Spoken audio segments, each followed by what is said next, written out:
Date particulière aujourd'hui, date anniversaire, et puis bon, pour les anniversaires, il y a cette question de pouvoir célébrer.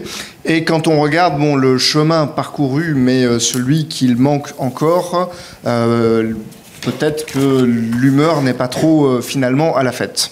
Seulement 42% des bâtiments recevant le public ont été rendus accessibles en 20 ans.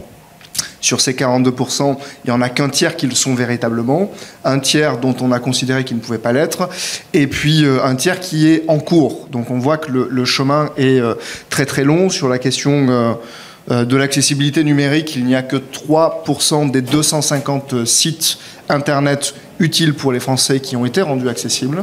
Donc, et on pourrait faire une très longue liste.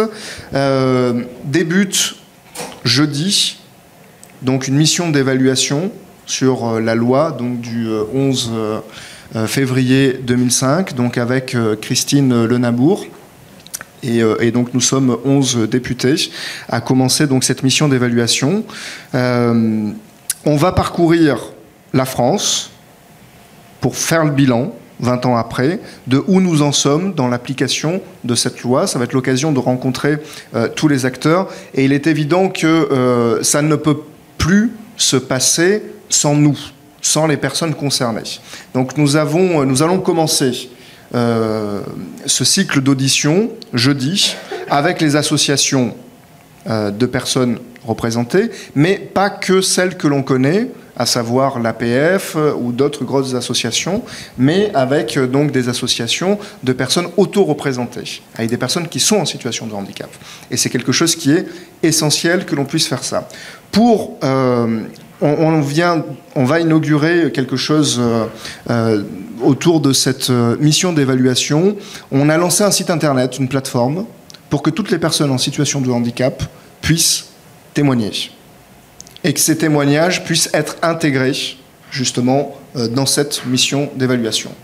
Au-delà du bilan, on ne veut pas que ça se limite au cercle et aux salles de l'Assemblée, d'un rapport dont juste les députés et quelques journalistes pourraient s'en emparer, mais qu'on puisse véritablement poser cette question au niveau sociétal de comment on s'en empare et comment on vient vraiment rendre cette loi effective. Je sors du CESE, il y avait la défenseur des droits, et elle expliquait qu'en fait cette loi était la loi qui était la moins appliquée. Donc il y a un décalage terrible entre une loi qui était très ambitieuse et son application aujourd'hui. Bon, dans l'application, vous l'avez peut-être vu, avec Madame la Présidente, Yaël Braun-Pivet, nous venons de déposer une PPR pour pouvoir modifier le règlement intérieur de l'Assemblée, avec notamment la question du vote assis debout, puisqu'il est inscrit encore, et on a eu l'occasion à plusieurs reprises d'avoir ce vote qui n'a strictement aucun sens aujourd'hui, puisque nous avons plein d'autres moyens pour pouvoir voter. Donc il y a une part très symbolique, hein. C'est pas grand-chose que de pouvoir supprimer ça, mais le message qui est envoyé, et on a pu le voir cet été quand il a fallu voter pour la présidence, avec un vote qui est à la tribune qui n'est pas accessible, avec ce vote assis debout, je crois que c'est important que cet endroit envoie un message à toutes les institutions de la nécessité aujourd'hui d'embarquer la question du handicap. Et ensuite je fais un appel, et j'aurai l'occasion d'interpeller le Premier ministre tout à l'heure pour les questions au gouvernement, sur la manière dont nous, quand on écrit la loi, la question du handicap doit être partout. Pas juste une loi sur le handicap, mais à tous les instants.